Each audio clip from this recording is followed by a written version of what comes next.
ঘুমাতে ঘুমাতে 3টা 4টা, উঠছেন মাশাআল্লাহ জোহরের আগে, তো ফজরটা পড়ছেন জোহরে গিয়ে, তারপরে যে আসর মাগরিব ঢিলে ঢালাভাবে যাচ্ছে, সারাদিন গায়ে কোনো এনার্জি নাই, যেহেতু ঘুম ক্লিয়ার হচ্ছে না, শরীরে শক্তি নাই।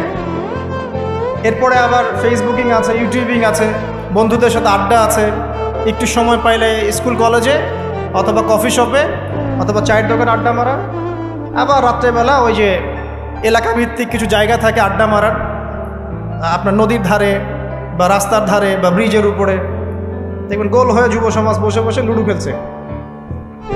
গোল হয়ে যুবকরা বসে যে কিছু একটা করে, কি করে এটা বুঝতে আমার 1 মাস লাগছে।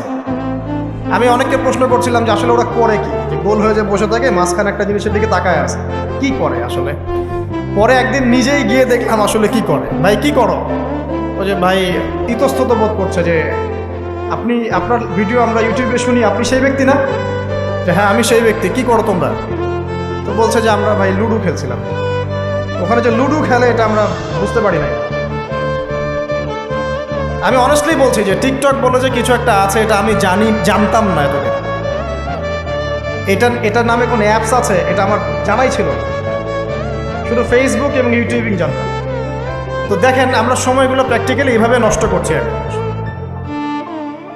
তো যদি প্রফিটিক লাইফস্টাইলে না আসতে পারি, তাহলে আল্লাহ পাকের যে শপথ ওয়াল আসরি, সময়ের কসম, এখান থেকে কোনো শিক্ষা আমরা অর্জন করতে পারছি না।